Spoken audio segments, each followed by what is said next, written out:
Do you know that India currently is the prime destination for logistics service providers globally? It is being estimated that there can almost be 9 to 10% growth in the next few years. The retail boom that our country is experiencing right now is huge, all thanks to the increased buying capacity of the middle and upper class segments of consumers. But still, what is stopping us to be the next biggest supply chain and logistics provider in the world? It is our poor and underdeveloped infrastructure. We are still not that advanced in introducing innovative and path breaking technology, but things are changing right now. For our next keynote address on looking beyond the horizons, India's supply chain future from an infrastructure and logistics lens, I would like to welcome Prerna Soni, Vice President in West India, to shed light on the topic. And what are the challenges and opportunities ahead?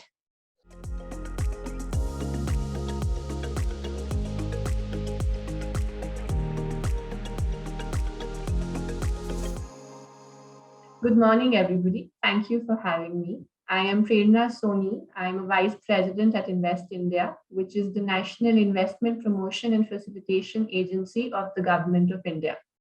Our focus is to get investments into the country.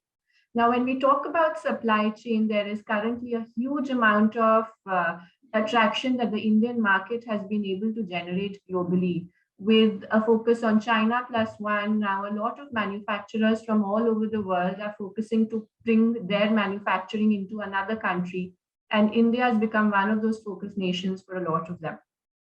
However, when we talk about supply chain in the country, or when we talk about manufacturing in the country, one of the key areas or one of the key costs which India is trying to bring down is the logistics cost. If we take comparison and look at other nations in India, the logistics cost in India is somewhere around 14%. However, developed nations have actually a logistics cost of somewhere between 8 to 10%. India has been able to bring down its logistics cost by 1 to 2% by the implication of GST. GST has been able to bring logistics centers closer to the consumption and production centers, which has been extremely helpful. However, going forward, we need to bring down our logistics cost significantly to be able to put India out there on the map and to be able to reduce our logistics cost further. Now, as the government of India, there's a huge amount of focus on bringing this down. And the first step that the government is looking to do is infrastructure development. To put it a little bit in perspective, normally emerging markets develop infrastructure on a need basis. So there's a rail line connectivity needed of 8 to 10 kilometers, they'll build that. There's a capacity augmentation needed on a road connectivity, they would increase it if the traffic has increased. That is the normal trend for infrastructure development. India, as a matter of fact, has taken a very, very different stance. We are looking at infrastructure development in a larger scale and in a very integrated scale. Now, what I mean by that is that India, for the first time for an emerging market, actually for a lot of developed markets as well, has come out with a structured plan for development of 1.4 trillion worth of infrastructure in the next 5 years. This has been launched under the National Infrastructure Pipeline, which talks about the scale and the amount of infrastructure planning that the country is doing. No nation has attempted to come up with such a mass scale of infrastructure development for any of the emerging nations. Now, when I talk about integrated, so the first example I took was normally there is a need base for infrastructure. What India is doing differently is that there's a very close net between development of roads and railway. The best example here would be, say, the Delhi-Mumbai industrial corridor.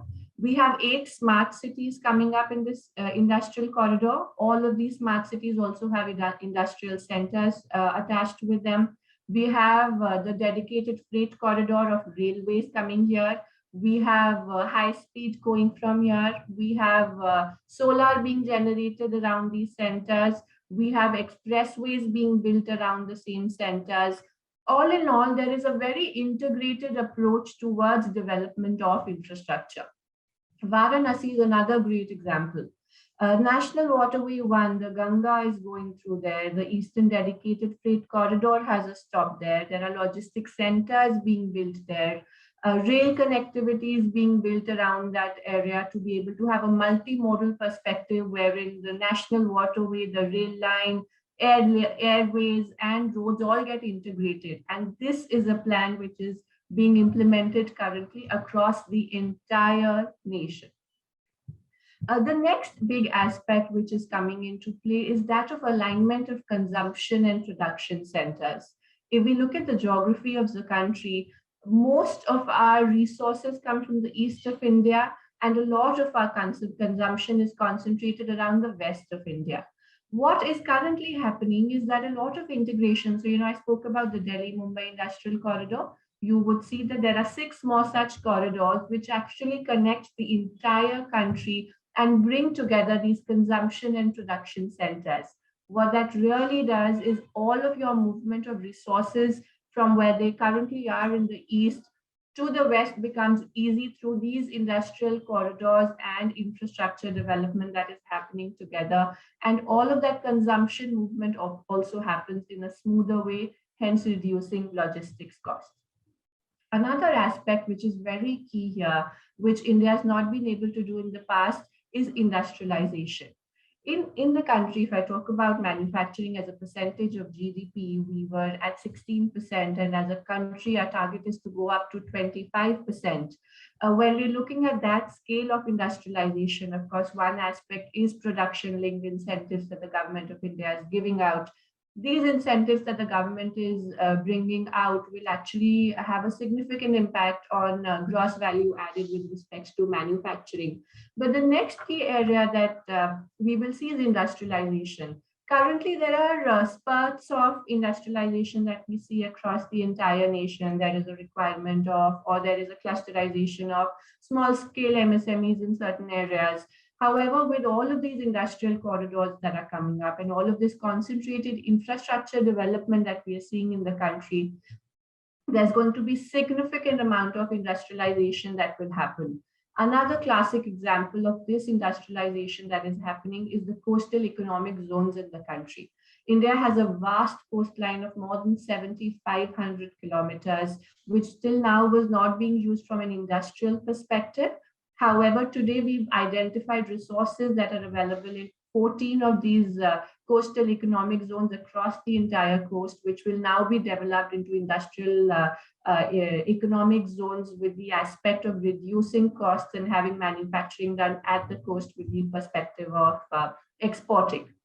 In the post-pandemic world, as I mentioned, there's a huge focus on India. All over the world, there's a large amount of talk that is going on about diversification, manufacturing in other nations, and India, of course, becomes one of the biggest nations. While we go through the entire aspect of building India's infrastructure, and when we're looking at reducing our supply chain costs, that is how we build the future of India's supply chain. Thank you.